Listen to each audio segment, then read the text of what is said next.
And good evening and welcome to the good evening and welcome to the January 25th, 2023 Lafayette Design Review Commission meeting. We will begin tonight's meeting with a roll call. Commissioner Cass, Present. Commissioner Gray, Here. and Commissioner Seidel, that's myself, is also present. And we have 3 members, which is our minimum number for quorum present. So we do have a quorum and we'll proceed with the meeting. The next item on the agenda is the adoption of the agenda. Do I have a motion to adopt the agenda? I'll make the motion. I will second it. Okay, and we will have a vote. Commissioner Cass, Yay. Commissioner Gray, Aye. and I also vote in favor. So the agenda for this evening is adopted. The next item is public comments for items not on this or an upcoming agenda and within the purview of the commission. Nancy, do we have any public comments, any raised hands? One raised hand is actually Commissioner Hadley, so I'm adding him in. Oh. I did not see him earlier. If anyone has any comments for items not on the agenda, please use the raise hand function. I am seeing none. Okay, and I would like to add to tonight's meeting minutes that Commissioner Hadaloo is also present for the meeting. Okay. Hi, everyone. Hi. The next item on our agenda is the consent calendar, which the only item on the consent calendar is the meeting minutes from our January 11th meeting. All of the commissioners present now were present at that meeting. So do I have a motion to approve those meeting minutes? Yes. I'll make the motion. John made it. I'll second it. Okay, thank you. We will vote on the motion. Commissioner Cass, Yes. Aye. Commissioner Gray, Aye. Commissioner Hadaloo, Aye. and I also vote in favor. So we approve the draft meeting minutes from the January 11th meeting. Next item on the agenda is study sessions, of which there are none. So we will continue to continued public hearings. I believe, Nancy, that there are no continued public hearings. Is that correct? That's correct. Okay. And from there, we move on to new public hearings. We have 2 new public hearings that we will be reviewing and hearing about tonight. The first one is for HDP 31-22 for James and Canterbury for R40 zoning. They are requesting a phase 2 hillside development permit, a grading permit, and tree permits to build a 2,522 square foot, 1-story single family home with an approximately 21-foot maximum ridge height. It requires 555 cubic yards of cut and fill on a vacant parcel within the 15-degree declination of a 250-foot Class 2 ridgeline setback and hillside overlay district on an unaddressed parcel located on the northeast side of Mount Springs Road. Nancy, I believe you're going to be presenting this project to us tonight? Yes. Okay, take it away. Right. Good evening, commissioners. The item before you is HCP 3822, which is hillside development permit phase 2 for a vacant unaddressed parcel on Mountain Springs Road on the north side of the city. The subject 1.4 acre vacant lot is zone R40 within the hillside overlay district and wholly within the 250-foot Class 2 ridgeline setback, since there's a Class 2 ridgeline that bisects the property. As you can see from the survey here, the lot is steep on the southern ends, slopes north, and steeply down slopes northeast towards the Class 2 ridgeline. The project proposes to construct an approximately 2,500 square foot, 1-story home along Mountain Springs Road, which is a narrow private easement that runs through the property and siting the driveway and the home towards the northern part of the property where the slope is less severe, and to minimize existing tree removal. This is a a site visit showing the story poles, and then a site section. The Planning Commission reviewed the Phase 1 hillside development last December and commented that the project is suitably sized for the site and appropriately sited for the flattest part of the lot to minimize topography and visual impacts. Here are renderings of the front and the rear as seen from the Ridge and Mountain Springs Road. And here are elevations from the north and the south. Staff received no public comment on the project. And this is the color and material board proposed of the project. Staff recommends Design Review Commission review the project, conduct a public hearing, and find it exempt from CEQA and adopt Resolution 2023-01, approving the project subject to standard conditions. And this concludes my presentation.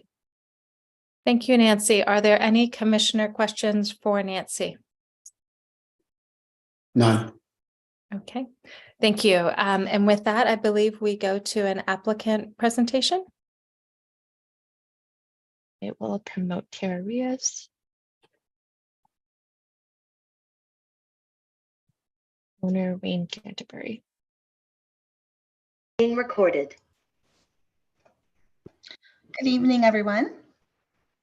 My name is Tara Rios. I am the project architect for the project, and I am going to go ahead and share my screen. I put together a small presentation to go through a couple of items that I know might be of topic of discussion today.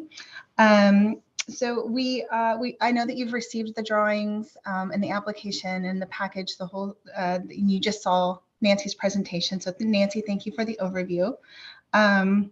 We're very pleased with the staff report, and I would like to start tonight with a question that came up yesterday regarding the visibility and any kind of visual impact to adjacent neighbors.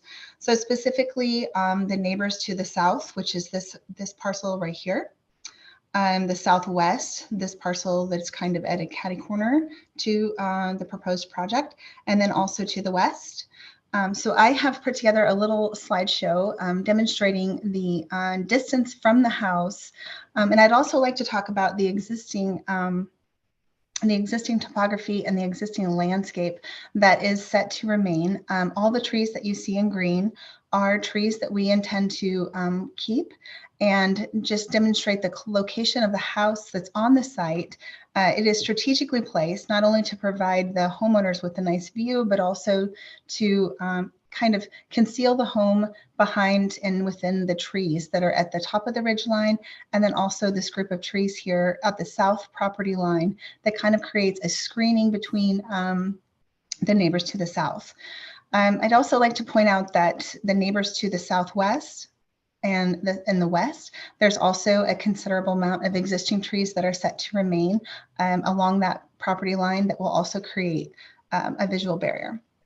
We are also proposing some new landscape, some new trees, so a total of 9 trees on the south side to continue creating a screen or a privacy barrier between the neighbors and also for the homeowners, as well as on the north side. We have some photographs from the story pole installation. So these parcels are labeled with a letter just for our graphical purposes. The neighbor to the south, which we're calling property D, we're showing two photographs, one from closer to the inside of the property, which would be right here, and then also further out in the garage. So you can see there's a little glimpse of the orange that you can see through the trees, but these are the trees that I was referencing in the site plan that was above, just showing that we're continuing to keep that privacy between the two neighbors. Secondly, we've prepared some site sections which kind of demonstrate the red is indicative of the new trees. The black is the existing. So it is a priority to maintain that privacy between both neighbors to the north and the south. Moving on to the neighbors to the southwest and the west. We actually don't have, this is parcel, we're calling it property number F. We actually do not have a photograph of the story poles from the actual property. However, we did take one from this corner of the property lot, or of the lot at the corner, and took it from the street level, which is significantly higher than the grade with the property below, property F. So this is that photograph here. You can see a little bit of the story poles behind there, but you can see that there's a significant amount of vegetation in the front as well. And then for property number E, this is the photograph, and you can tell that there's the grade level is so different that you can't even spot the house. And we did provide a section that was requested through the lot and down through the parcel that was the catty corner, property F, as we call it. The property is approximately 410 feet from the edge of our building. So it's a significant amount of difference and also a significant amount of grade change. And you can see down here is where the neighboring property would be.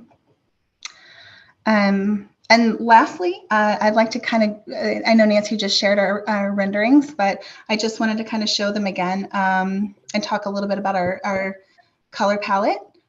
We are proposing a fairly neutral palette with a khaki colored stucco as the main body of the home, with a little bit of accent of cedar siding with a natural finish. We are proposing to accent the windows and the windows and the doors with the wood paneling to be painted a deep dark blue, and then with a gray roof. And then some landscaping. We've got some new trees coming in. 80% of that is going to be native to the region. And we're also proposing hardscape, as well as the compacted gravel driveway in lieu of like concrete or asphalt. And that is the end of my presentation. Thank you, Tara. Commissioners, are there any questions for the architect? I do have one, Kristen. Go ahead. We had a study session with all of you last spring, and one of the comments that the design team offered at the time was the goal to keep every tree. Am I right that you were not able to keep every single tree? And could you explain the changes between what you showed us last spring and what we see now? Yes, absolutely. So it was our goal to keep as many as possible. Let me zoom in here a little bit. And we are approximately removing 4 trees. 3 of them will be due to the location of the driveway. We're trying to minimize grading and keep the driveway as less intrusive as possible in terms of the existing slope. So this would be this tree right here, where we're proposing to have the entry of the driveway here, and here where the corner of the house will be located. And then also the tree back here is being removed due to decay. So that tree could not be saved, but the 3 at the front are because of construction. And what type of trees are those that are being removed in the front of the house? Great question. I do have a response to that. Hold on just one second. The owners are on the call as well, and they may know this off the top of their heads. Wayne and Liz, do you know off the top of your head the name of the trees that are being removed? One of them is the oak that's at the back. Oh, they're raising their hand. Yes. I'm Liz James, and this is and Wayne Canterbury. We just real quickly, at the entryway is a large but very misshapen deodar cedar, and that is the one that we propose to remove so that we could keep the driveway at grade. And then the other trees are old. This area was an orchard for the a family that originally produced this subdivision, and one of the family members still will be our neighbor, and he is to the north of us. And we are removing 2 fruit trees that are past their prime, shall we say. They're quite straggly and are not in great shape. And then the 4th tree is an oak, but it has root rot and is basically, it's a small, actually, it's quite a small oak, and it is decayed and in very bad shape. So, but it's a very small tree. So the larger oaks on the property are all staying. Absolutely, yes. Right.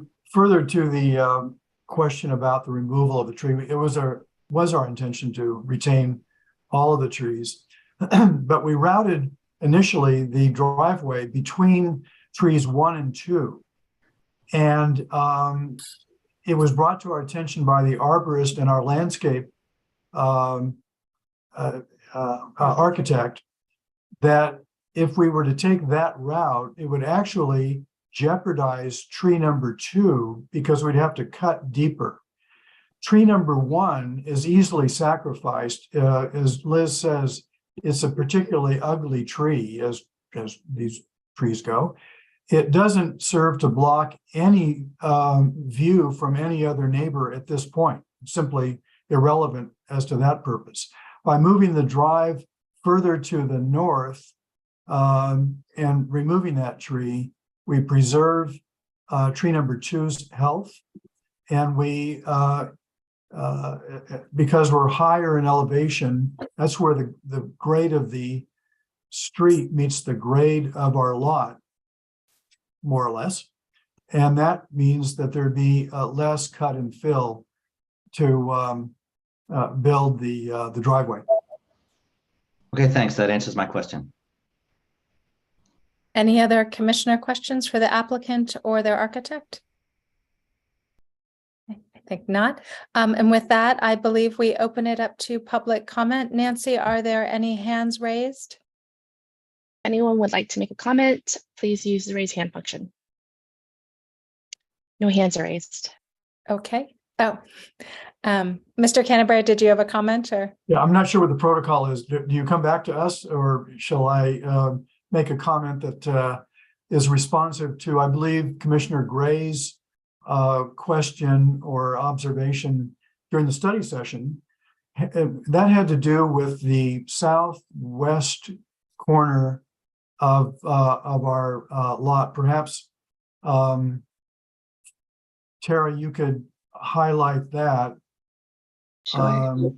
And I think the concern might have been that that prominent highest point, or the greatest differential between the roof and the grade, might present a problem visually to our neighbors. So it turns out that corner we've essentially hidden behind the trees that are between our property and the Chipman's property to the immediate south. And so from the home and most of the garage, you can't even see our house. But as they drive up the drive, they will see that corner. And we gave consideration to the question implicit in Commissioner Gray's observation. So the approach was to essentially step the trellis work or the landscape retaining walls there, so as to create a gradual setback essentially. And visually, it reduces that corner to less than 17 feet high. Okay. Thank you for the clarification. I think from there, if there's no public comment and if that completes the owner and architect presentation, we can go to the commissioners' comments. Is there anyone who would like to start of the commissioners? I'd be happy to. Thank you, John. Go ahead. First of all, let me just say thank you for your very detailed response to the question that I had sent through Nancy in writing on Monday. You've answered my question very thoroughly, and so I appreciate that. The design as we saw it last spring, I think all the commissioners present in at that meeting were impressed with the design, felt that it was in keeping with what the property could support in scale and height, and that it had an elegance to it, and all of that, of course, is unchanged. The way you've responded to our questions on privacy and visual impact And I do understand why you did what you did with the trees. I think all of that is very positive. The way you handled the corner of the house, I think it's going to be a very nice project. So I really have no further concerns at all. And thank you for working to make this a home with light impact on the surroundings. Okay, thank you. Who would like to go next? Glenn or Armin? I'll go next. Thank you. Yeah, I agree with John. I remember this from the study session, and I like the color palette. I like the design. I really have no negative comments. The only observation I did make is that on your landscape plan, there's a couple plants, minor plants that are not listed on there that are coded in.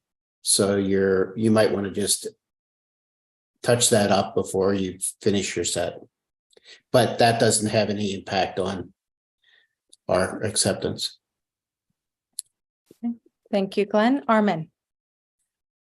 Yes, I agree with Glenn and John. I think it's a beautiful design. It's consistent with the residential design guidelines, and I think the materials and the siting and the massing of the project is appropriate for the size of the lot, and I think it's a beautiful design.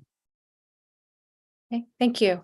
Well, we'll finish with my comments. I agree with my colleagues. I think it's a really nice design. I appreciate that it complies with the guidelines, but that it also does some things that are a little bit more original and creative with the color and some of the roof lines and the overall massing. So I think it's both consistent with expectations, but inventive with design in a way that's really expressive and appealing. I also really appreciate how accurate and clear and comprehensive the presentation is. It helps us to understand what's proposed and to feel confident that it will be executed as designed. So I would like to thank the architect and the applicant, the owners, for that also. So with that, it sounds like we have a very positive response to this. Do I have a motion to adopt resolution 2023-01 subject to standard conditions? I'll make that motion. Oh, I got you again, Glenn. Do I have a second? I'll second that. Okay, so we will take a vote. Commissioner Cass, Aye. Commissioner Gray, Aye. Commissioner Hadaloo, Aye. and I, Commissioner Seidel, also vote in favor of the resolution to approve this new home. Congratulations to the owners, and please proceed with developing your permit documents, and nothing can be implemented until the conclusion of the appeal period. So thank you very much. All right, with that, we will move on to our next agenda item, which is HDP 27-22, which is a request for our Phase 2 Hillside Development Permit, design review, grading permit, and a tree permit to construct a 5,042 square foot home. I believe Matt Jones is our project planner who will present it in more detail. So go ahead, Matt. Thank you. Good evening, everyone. Just a minute. I'm going to share my screen and pull up the slides for my presentation.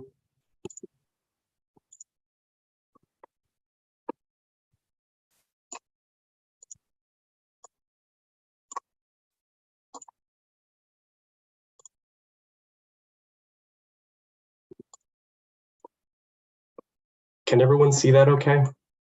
Yes. Yes, I Okay, can. great.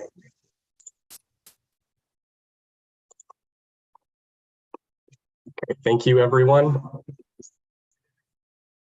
So the project that I'm presenting today, I just wanted to do like a quick update because the project I'm presenting today is a vacant site. It's HDP 27-22, vacant site off of St. Mary's Road. I just wanted to give a quick update that I modified the project description because I had initially included the living area. You can see in the italics here that this now includes the total area, which includes the garage. And also wanted to note that there's an updated agenda where I added a couple items, including some media attachments and public comments that were submitted after the deadline for the staff report. For this site, it's already gone through phase 1, so it was approved by Planning Commission at their May 2nd, 2022 hearing. At that last meeting, the commissioners stated that they still had some concerns with potential view and privacy impacts and neighborhood compatibility. So their main concerns and requests before the DRC today involves, they had concerns around visual and privacy impacts for the neighbors along the northern property line. So up this direction. And as you can see, based on they have a constraints map that they included for the project. On this constraints map, you could see it's fairly steeply sloping down to the northeast this direction. If you look on the left side of the parcel, you'll see this is a private road. It's off of Hanson Drive. It's an unaddressed parcel currently. There's a 30-foot access easement, which is partially for the road. It's also for utilities. And so the setback for the proposed house matches the setback from that easement. They're proposing drainage that's going this direction towards a private swale that runs along Skywood Road going downhill. I have some sketches that the architect included that includes 2 different variations that they proposed initially, one highlighted in red, one highlighted in blue. They reduced this total square footage from 5,284 to just over 5,000 square feet by modifying the exterior walls along that northeast corner, as you can see here. This is the PC version, but it essentially exactly matches what they proposed to you today. And as I noted in my staff report, the only big changes they made with regards to their site is some changes that they made to their landscaping. Here's the color and materials board that they're proposing. Staff found in our report that it seemed to use subdued colors, seemed to match the surrounding area. So staff didn't have any concern with regards to the color and materials. In terms of public comments received to for this project, I'm kind of weaving these in with some of the comments that came in my staff report, but thought I would just elaborate a little bit more. So for the landscaping, this was a primary concern for, in particular, Mr. Anderson, the neighbor who lives down at the northeasternmost corner. Mr. Liu also gave public comment in favor of the project, and so the applicant in their resubmittal added Grecian laurels, they added canary pines, they initially had redwoods instead of pines, but staff directed them to go with something that was, closer towards a native. They came back with something that wasn't. So one of the items before commission today, we're asking you to, weigh in on what the suitability might be for the trees along this northern line when it comes to whether they're native, and also, their potential to screen the project on the Sooner side. For drainage, there were several comments that came in from different members of the public, and as I mentioned, the agenda was updated with those comments, including a video from one of the neighbors showing, during the heavy rains, some of the issues that the neighbors here have had with regards to the culvert that runs along this portion on the east side of the lot next to Skywood. I discussed drainage and grading concerns that the neighbors raised with Matt Latrop, the city engineer. His recommendation was include the geotech, who submitted a report during phase 1 that the applicant included with their grading permit for this phase as well. The reason being that they would be able to better assess the soil suitability and the relationship to the drainage that it would have on site. And then our engineer said, as a second thing that he would like to see the applicant do, he wants them to sort of have no net new, if possible, so to install water metering if possible. But the other option would be that the applicant could propose a solution that allows for improvements on the eastern side for the drainage for their neighbors as well, to help mitigate some of the neighbors' concerns from any increased drainage that would happen from increased impervious surface on the site. For grading, some of these are kind of overlapping comments, but I think when the city engineer and I were reviewing this, staff felt that it might be best to have the geotech come on board as a consultant. And in fact, when they did make in their report, their analysis found, yes, this is a suitable site for the grading that's being proposed here. However, we recommend that they include these recommendations in our report, one of which included them coming on board as a consultant. Spoke with the city engineer, and he thought that would be a good idea so that they could, at the planning level, weigh in on the drainage to make sure that that doesn't conflict with the geotech's recommendation on their grading initially. So that's our request to DRC is to consider the possibility of having the geotech come on board as a recommendation and direction for the applicant. And just I guess one more thing is that there's an access easement that's also coming in as a request from staff based on staff's, it came to staff's attention that basically that Hanson Drive over on the west side is listed as a future trail for the city to be able to access a city-owned open space parcel.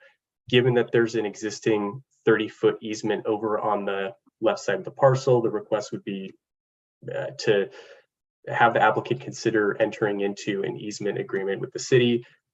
I've spoken with Jonathan Kanta-Yanagi, who's the director of parks with the city, and he said that there's a standard template that the city's used, and we are happy to work with the applicant on, fine-tuning that language. But there would be no net increase in the easement, and it would be overlapping with the existing one, and it would be access only.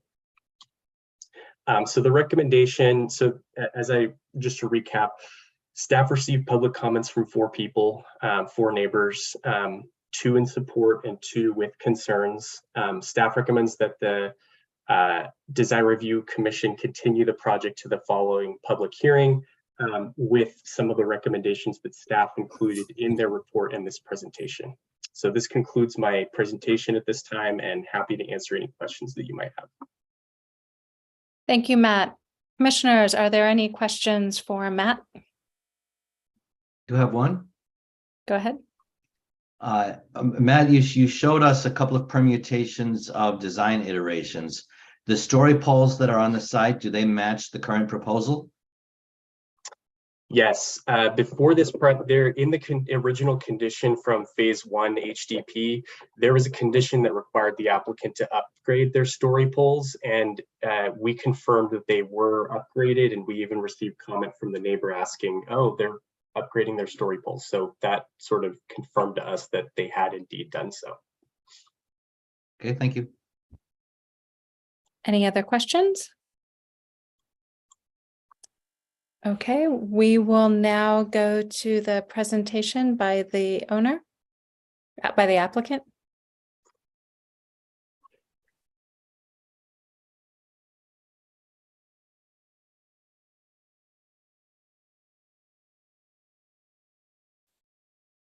And Nancy, can you remind all of us, as well as the applicant, how much time do they have for their presentation?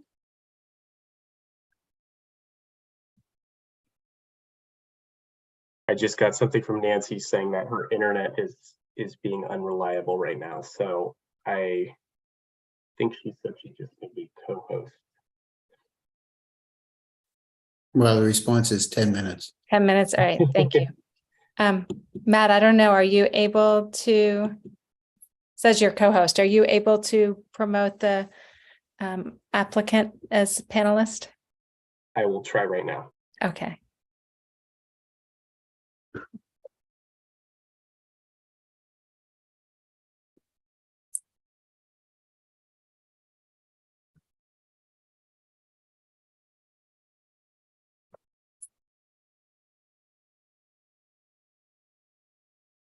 I think I just promoted Steve, who's the applicant for the project. Steve, There he is.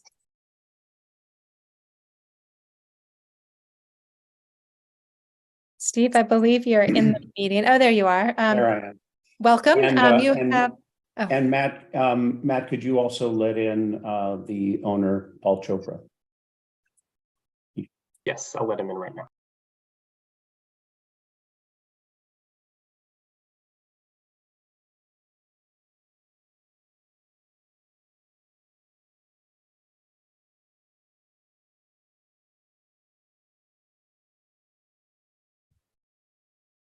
Okay, welcome, Mr. Chopra. And Steve, you have 10 minutes to present the project to the Design Review Commission. Thank you very much. So my name is Stephen Kubicek, and I'm the designer of the Chopra residence. We've been working on this project for quite a while, taking it through the phase one with the Planning Commission and making a lot of changes along the way. And I think one of the drawings that Matt included in the staff report shows a lot of what we've done along that north side to accommodate the neighbors on that side. We have good unanimous approval from the neighbors on this project, short of one. And we've made quite a bit of concession in order to mitigate that side on the house. But otherwise, the house, as it appears on the site and as it sits in the city of Lafayette, is within all of the design guidelines. It's within all of the setbacks. It's within the height restrictions. It's not able to be seen from any corridors, public corridors. And it was well designed to accommodate the Chopra family, who they're a multi-generational family. They want to live in this house for a very long time. And we've been through, I believe, 5 meetings with the city council. Paul can probably confirm that for me, to get to where we are today. And we feel like we've made the concessions that are necessary to adhere to the guidelines that the city puts out or portrays. And we just need your feedback so we can move our project along. It has been over 2 years. So I know that Paul has some comments, and I'm happy to answer questions for you and happy to pull the plans up. And we can go through this thing and figure out where we are. Paul, would you like to say a few words before we start? Yeah, absolutely. Good evening, everyone. Thank you, Steve. Yeah, if you want to just go through the presentation, Steve, then I can just kind of tag along at the end. Okay, sounds good. Sounds good. All right, so I am going to share my screen. And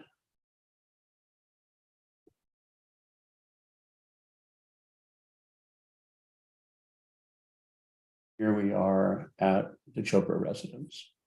So the project was designed to be within all of the required setbacks, as Matt suggested.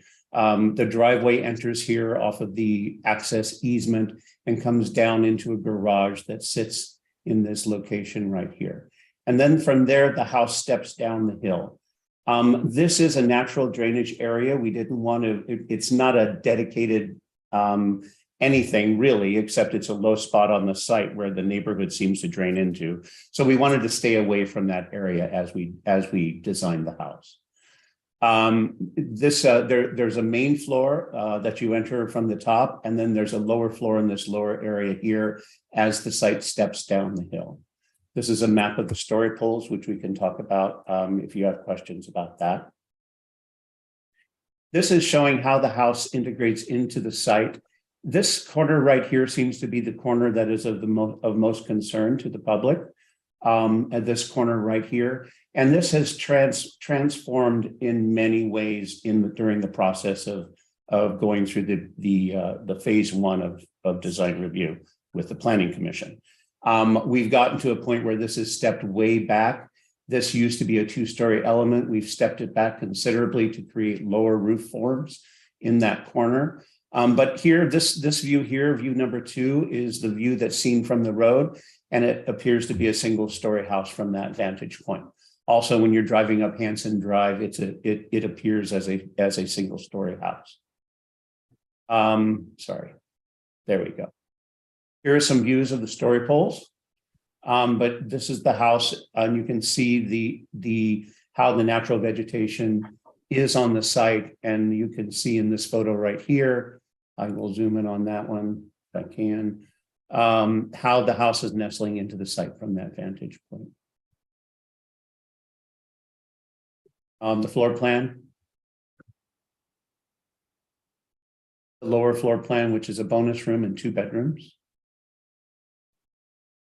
You can see that the lower floor comes out considerably beyond where the upper floor is. And this is all the upper floor in the garage as it comes over and meets the dirt on this side of the property. This is as viewed from the road. This is the south elevation. This is the east elevation. And then this is the north elevation here. We've put in the trees that we proposed into this area that are proposed in the landscape plan. You can also see here the color palette that we've chosen. But you can see that the first floor protrudes out considerably beyond in front of the lower floor. In respect of the neighbors that are along this property line, I've put in windows along this side that are light sources rather than view windows. So they're 3x3 windows that are set higher on the wall, so they're not view windows. Cross section through the property. And so here's the property line here. And you can see how we are following the natural contour as the house steps back. Again, this side, the house steps back from the lower floor.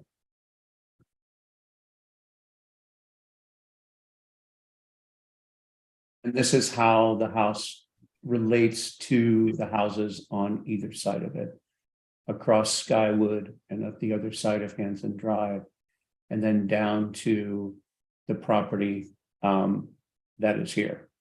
I think it's important to note that the house is sitting here, and it's this neighbor that is the most impacted by this home. When you're talking about views, this property here at 3425 is actually, the house is not against that property, but actually up the hill from that property. Landscape plan, which I'm sure you've had a chance to study, and happy to answer questions for you. Commissioners, any questions?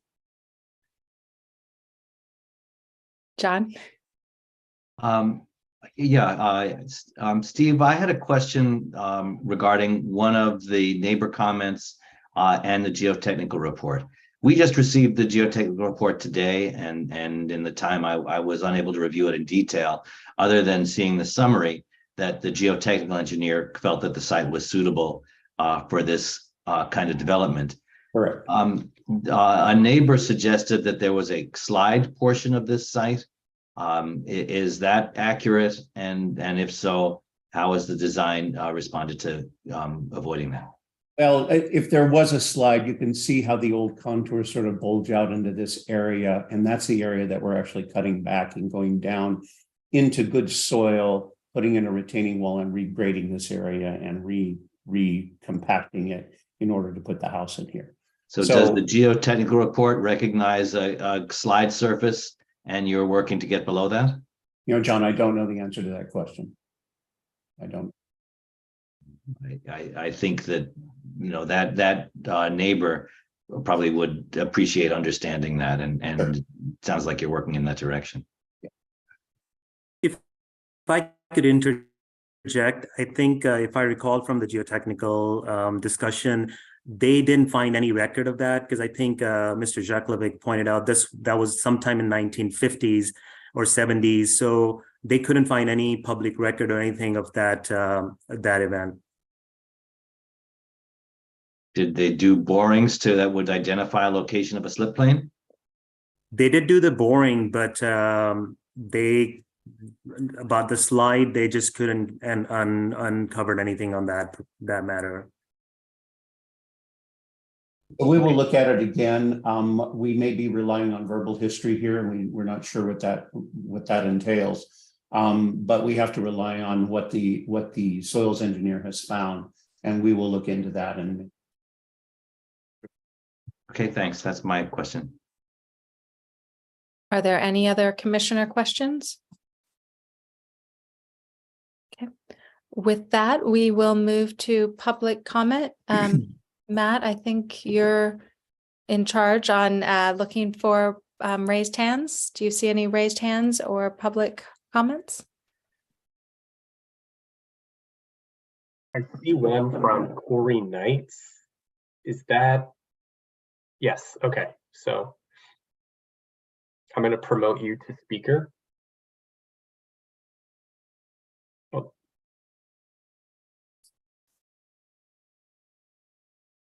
Okay, Corey Knights, you are in the meeting and this is your opportunity to make a public comment.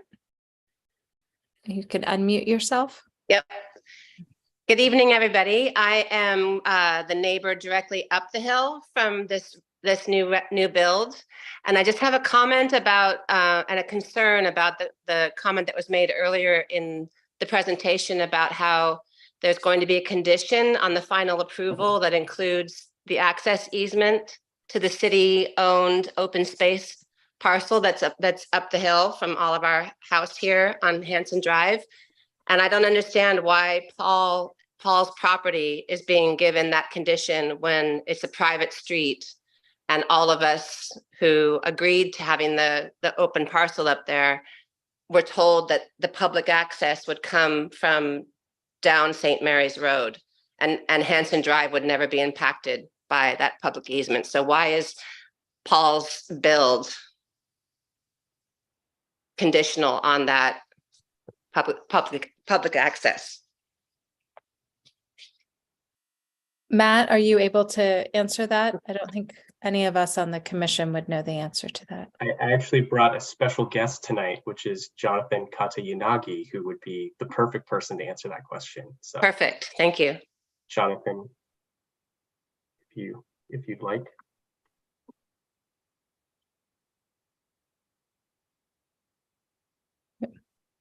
It's my understanding that none of the neighbors on Hanson Drive have agreed to public access for this open space. It's a private road. Yes, so I am happy to speak to that. Thank you for having me this evening to the DRC, the applicant, and members of the public. I'm Jonathan Katayanagi. I'm the Parks, Trails, and Recreation Director. I work closely with the Trails Subcommittee and the Parks Subcommittee as well that will be overseeing the Hamlin Parkland.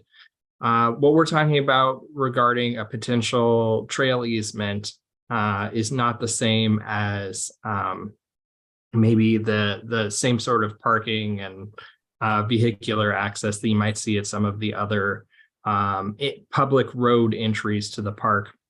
We have other trails that connect to the community park or up to Briones that are along these sort of private driveways where over time, the city collects the easements to perhaps open a walking easement across a private road or a private driveway. This isn't the addition of cars, is not the addition of sidewalks. It's really just a walking easement across the private road. Sessions Road, some of you may be familiar with the Peter Jacobina Trail, is a great example of a trail that really begins close to the BART station. You walk up a long way up Sessions Road, the private road, before you actually end up on the dirt trail that takes you all the way up to the Ridge Trail and back down all the way the other side for the John Kiefer Trail. So what this would involve was a walking access easement, a pedestrian easement across the private road. And an easement doth not a trail make either. So it would really be over time, talking to the property owners and seeing if as the parkland was developed, if they'd want that sort of walking access from the neighborhood as the city collected those easements and opened it up. It actually affords the city the opportunity to provide signage that says that there's no parking in these areas. We have access points to other areas in the city where we have signage that says, hey, you can't park here specifically. And the other trouble that we can run into sometimes is that if we do have members of the public accessing areas of parkland like this, and we find that they're trespassing or using it incorrectly, then we have to build barriers. And the hope that we wouldn't have to do that for Hanson ever at any point, so that the neighbors along that street could continue to access that land once it's opened as a park. So one of the other reasons the city and perhaps the private landowners on Hanson Drive may want to consider getting those private easements in place to ensure that there was only walking access, and they had the liability coverage that came with putting this sort of easement in place as well. There's benefits, and anybody on Hanson may want to consider this so that your own neighbors can walk across your land without having that sort of open liability risk that comes with them crossing that land without an easement in place as well. So how is it decided? Is it because right now it's private, so you can't just do it unless there's a vote, or how is it decided? So it would not open as a trail without all the easements in place to get from point A to point B. Okay. Is number one. So it would be the neighbors at Hanson would have to get together, and over time, each property owner would have to decide that there was benefit in having that easement, pedestrian easement along the private road.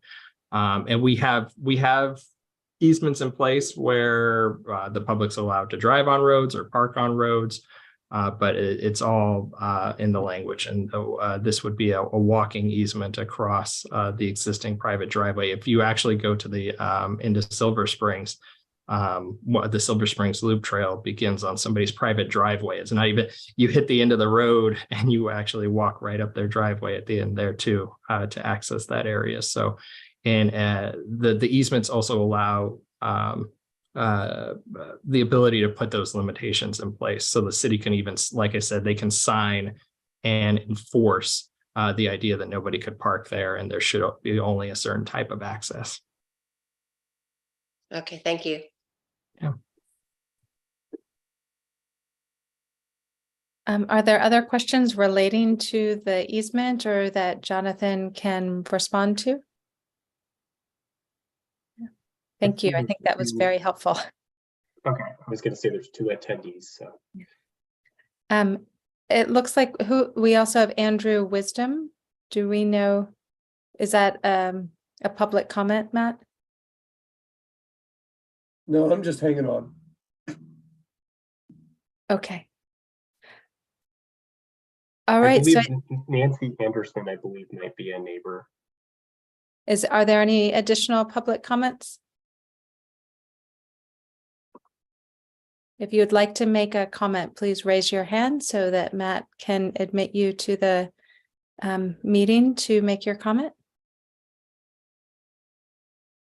Okay, if there are no more raised hands, I will assume that was our only public comment, and the applicant has the opportunity to rebut or respond to those comments. Do you have a response? Paul, would you like to talk or how much time would I have?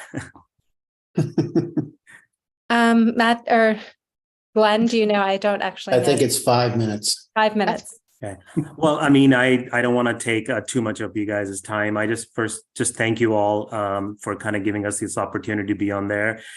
Just a little bit about me and my family. We're a longtime Lafayette residents since 2017. My kids currently attend Stanley. I love the city and been involved in the community. I'm a treasurer and board member for LPI. I'm assisting the committee that's putting the endowment for the public schools in place. I sit on the Lafayette DIED committee assistance as well. And, so we've just been, it's been over 2 years. We've been involved in this process since July of 2021. And as Steve indicated, we have kind of gone through this process of where we had close to four planning commission hearing lasting through December 2021 through April, May of 2022. And throughout those hearings, we went through and we made a lot of concessions and made a lot of improvements to address all the concerns that were raised up throughout the process. Our total square footage at this point in time is lower than the two immediate neighboring home at 3431 St. Mary's and 3421 Hamlin Road. We're smaller than that. In floor to area ratio, we're at 16%, which is lower than the median. And we have removed square footage. We went from, I think 5,900 square footage to 5,000. So we reduced the square footage and FAR by 15%. We also, throughout the process, we kept our neighbors appraised. And as you can see, we have approval from pretty much all the neighbors except for one. And even to address that neighbor's concern, we held multiple meetings. And Steve attended a bunch of them, as well as Charles Wilson, who is our landscape architect. And throughout the process, we ensured that this neighbor had an opportunity to get their concerns addressed. We offer them a complete participation in the input of the landscape plan and the screening plans, a complete discretion over selection of type, size, location of trees, and even immediate planning of trees back a year ago so that we can get a head start for get the screening in place. And went as far as to offer, if we can create a screening on their side of the fence. But at the end of the day, we went through all the changes and we got the approval from the Planning Commission. And now we're respectfully in front of the Design Review Commission, and we're hoping, and we submitted a plan back in July, about 6 months ago, and now we're getting a hearing. So, and as you can see, I don't know why the city feels that we have not done enough to address the concerns. We have reduced the square footage. We have the house itself is being nestled into the hillside. I'm spending close to $200,000 just to move 1,500 square foot of dirt, the grading and the foundation, just so that, as Steve said, the house fits into the contours of the land, and it blends into the neighborhood and not anything else. So at this point in time, we're hoping that you guys can just give us the blessing so we can kind of move on. So with that, I thank for your time, and that's it. I have one other question too, and it's regarding the neighbor Corey Knight's easement. I'm not quite clear why it would become a condition of approval on this site that we would allow the easement to be put on the property when no one else is in the neighborhood has given that right. And so I'm not sure if that's an appropriate request as a condition of approval for the house that we give up an access easement. I just throw that out there. I wasn't, the gentleman that spoke about it from the Parks Department I don't think he was real convincing to Ms. Knight about it. And it's the first time in all the years I've been working in Lafayette that a condition of approval of that type was put on the design and the construction of a home. So I just throw that out there as something to be discussed. And really quickly to interject, every owner that I've spoken to in the community, that's a very sore spot for them. I guess they've been working very sore, for a couple of years. So that is a very, very sensitive issue with them. And just so you guys all are. Yeah. Matt, do you have any more information about whether that is a typical, or what kind of historical precedent there is for this kind of easement being a condition of approval?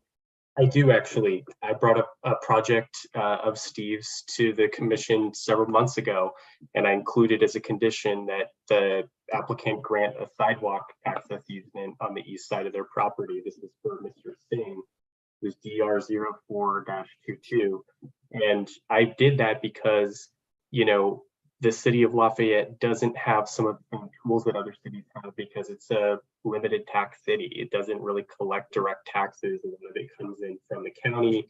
And it's listed in the city's policies to seek other ways, like through discretionary applications, to get right of way. And it's listed on the city's master trails plan. So I thought this would be a great opportunity to at least have the conversation and see if there's, you know, an opportunity here to allow something like that to happen. And I also found that it was relatively proportionate because the easement's already there. Like, the request is just to add one more item, and there's nothing that would be able to be built there anyways. So it's not like there would be any decline in buildable area or property value or loss. And if anything, it would be a benefit to the owner because it limits their liability if anything were to happen if someone was accessing that parcel. I would follow up with a question for the owner about this access easement. Is that something that would potentially be acceptable to you as a condition? The only concern I have is just speaking to all the owners in the community, because it's a private road, and over a period of time they have invested a lot of their own personal funds to maintain it. So as long as it doesn't conflict with any of the other owners, I just can't speak for them how that would all pan out. So sorry, I couldn't give a clear answer. No, I think you can only speak for yourself. And so I think that's an adequate answer. So if you don't have, if you had a strong objection to it personally, I think that would be important, but it sounds like you would be amenable to it. So, okay, well, I think we have a fair amount to talk about. We could go to commissioner comments. Is there anyone who would like to start? I'll start. I knew you were ready to go, Glenn. Well, when I read through everything today and earlier in the weekend, I was concerned about why we weren't going to make a vote on this and why we were putting this off to February 15th, because there are a lot of undecided issues regarding drainage, but those issues are always determined by the city engineer. So we're sort of accepting whatever that is, okay? And whether or not that has to be in writing before we accept the resolution or not, I don't know. That's a question for me. And I was not surprised about the easement because I knew about that parcel, and I've sat through Parks and Trails meetings and knew that they were talking about this for quite a period of time, at least 9 months that I can remember. My main concern at this time is that the landscape plan is that they're relying to shield some of the height and mass of the building by putting some strategic trees close to the property line. And if I'm reading the drawings correctly, there's 3 canary pines that they're introducing. Those were originally redwood trees and changed off to the canary pines. Now, the canary pine tree is on the East Bay Mud approved list for drought resistant trees. But on the other hand, I didn't see any comments from the fire district because you're basically putting a pine tree right next to the house and it's a fire hazard. So I really don't want to see a canary pine in lieu of even the redwood. And there are some other species, although I think that, to be honest, is that they picked the canary pine because it is a very aggressive grower. And they want something to go basically 3 stories high in a very short period of time. And planting a redwood is not going to give you a 3-story building overnight. It can grow 3 to 5 feet a year. And depending on what size box you're going to get, how high it's going to start. But you're talking about 3 stories. That's not going to be 5 years that it's completely shielded. So I think the landscape architect needs to look at that design again, because I'm not prepared to approve a canary pine. I just see it as an extreme fire hazard. And other than that, the overall structure, the stepping back, you know, I know that the owner thinks that 5,000 is a big change from 5,900, but it's a huge house still. Okay, that's a big house. So, but again, I can approve it, but I think you need to look at drainage, fix up the landscape plan, and make the decision about the easement. That's all. Commissioner Gray? Thanks. So visiting the site, it's very striking how the story poles do tower over the neighbors to the north that are way down the hill. And you know, the screening and the mass of the house at that site is obviously what's most sensitive. I do feel that the design's evolution, the way the house steps back at that corner is successful. And, you know, kind of all you could ask for, given the desire to develop that site reasonably, which I think this does. And that leaves us with the question of screening that Glenn was discussing. You know, I have no concerns with the house massing at this point. I would like to see the screening resolved with an appropriate species selection that is a screen, that is not a fire hazard, and that is appropriately drought tolerant. So that's a lot of things that this piece of landscaping, these trees are being asked to do. I think the landscape architect has their work cut out for them on that. That is my only concern on this. I think the house is appropriately nestled into the site, and it's just the screening that needs to be resolved. So that's what I have to say. Thanks. Armin? Yes, thank you. Regarding the design of the house, I think the improvements that made to the design, I think it's made it much better and nestled so much better into the site and the hill. And I agree. I think Glenn said it all regarding the drainage, the landscaping, and also the easement. So I agree with everything that Glenn and John said. In terms of the design, I think it's nice. It's cohesive, and there's a lot of articulation and nice details in the design. But I think aside from that, if those three other issues gets resolved, I think it's going to be approved here. Kristen, can I add one more thing? Of course. Regarding the easement discussion, I'm not sure that we should be the gatekeeper on that one. It seems to me that there's legitimate discussion and opinions on both sides, but that it is really not related to what our purview is, which is building design, visibility, and conformance with the housing design guidelines. So I would suggest that the city continue to discuss that with this property owner and the neighboring property owners, but I would not like to see us make that a condition of our approval.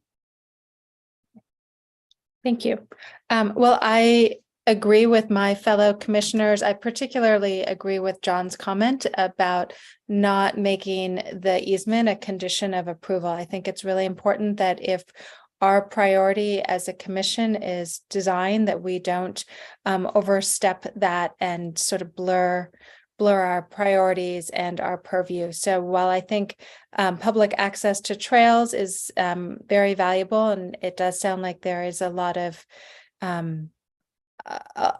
reason to perhaps have this public easement there, I think it should be independent of our review and approval process. Similarly, I would say the same about drainage. I don't think we as a design review body are qualified to assess the soils report or the drainage recommendations at the same level as the city engineer. So to me, it is understood that every design review that we approve will then have appropriate drainage included as part of its permitting process. So obviously we've all seen over the last rainy weeks and months that drainage is a really critical and often underestimated or under-designed aspect of many homes here. But I think again that we don't want to make that too much a part of our conditions of approval.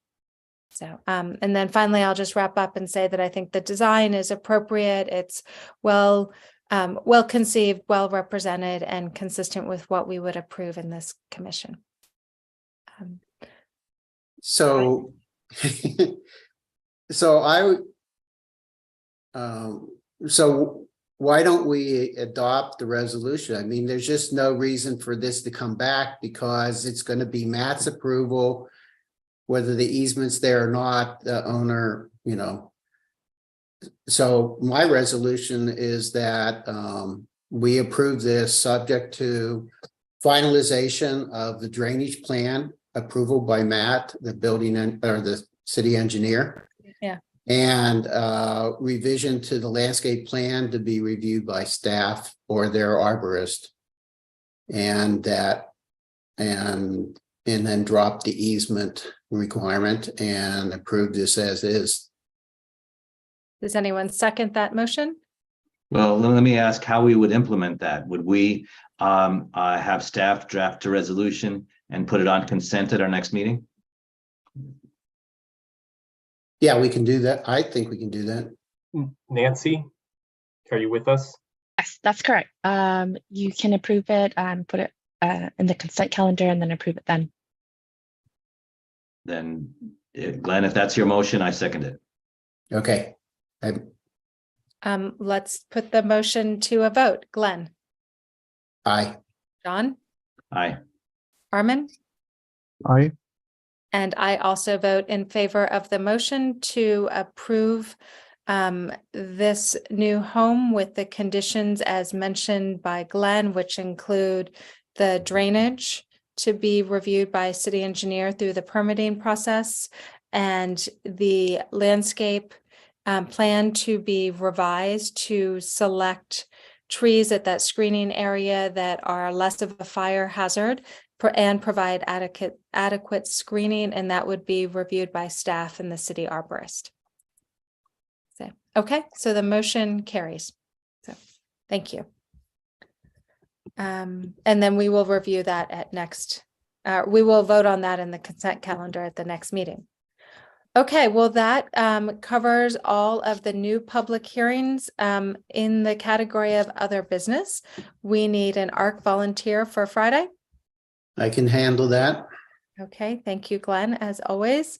Do we have any commissioners' reports? No commissioners? Yeah, I'd like to discuss something.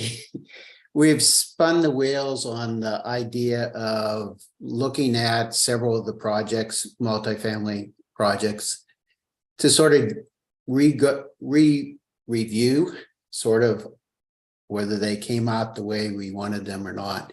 It seems like we have a very difficult time to get everyone together to do it at one set period of time, and because of limitations, you know, it puts it out of the normal evening calendar type thing. I would suggest that maybe we do a subcommittee and have 2 people review the site independently and then come back and have it a discussion item only. And that staff may want to take a couple photographs so that when we're discussing it, we can actually look at everyone can look at, you know, besides the people that did subcommittee work. Any other discussion on that by other committee members? Yeah, Glenn, yeah, I have a question for you on that. I know you have a couple of projects in mind. Other than yourself, is there anybody currently on the commission who was involved in the initial review and approval of those projects? Yeah, Eugene was involved in all of them. Then it probably makes sense for the 2 of you to be the subcommittee, if that's okay with both of you. Yes, that's fine with me. And I can contact Eugene and see if he wants to do it together or he still wants to do it independently. They're close into where he lives, so even though he has a busy schedule, it's not impossible for him to probably swing by and see these sites. We'll It see sounds- though. Yeah.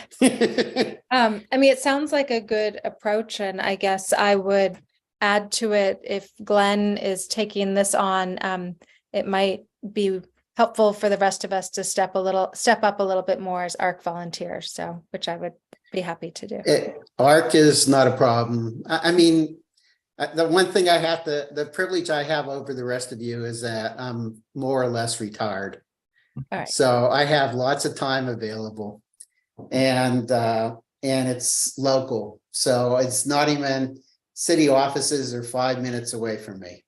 Okay, well, we certainly appreciate it. If it changes, let us know. Okay. You have a forum. Okay. You have- Then may I make a request? If in order for those of us who didn't see the project through its review process, could we get forwarded to us a link to the drawing set and the staff report that was the basis of the approval? Can do that. So Nancy, you remember the 3 sites we identified? The I have one a at list. Lafayette Circle, I forget the address. Is that 210 210 or Lafayette? something. 210 Yeah, Lafayette. Circle. 210. Woodbury Brown. 2.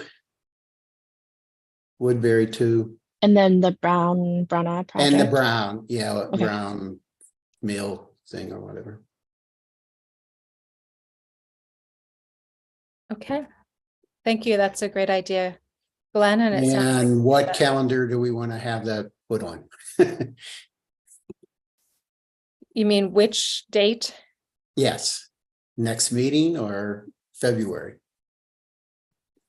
Well, next meeting is February, right? Oh, okay. I think probably in, I think 2 weeks, well, it depends really on your schedule and Eugene's schedule. 2 weeks might be too soon. I don't know. Why don't we say a month out?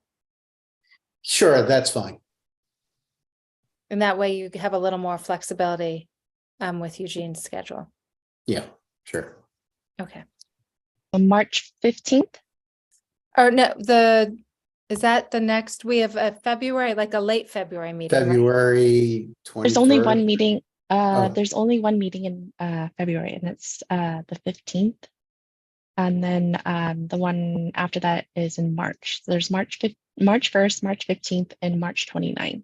Oh, we'll want to do, I mean, February 15th is more like, maybe we could do that, February 15th? I think so. If Eugene That's 3 can't weeks do from it, now. I'll get back to Nancy and let her know. And Okay. she'll take it off the calendar. All right, we Okay. will follow up with you, Nancy. Okay, thank you. Any other commissioners' reports? No, okay. Nancy, do we have a staff liaison report? No. Okay, well, thank you, everyone. That concludes tonight's Design Review Commission meeting. Have a good night, and we'll see you at the next meeting.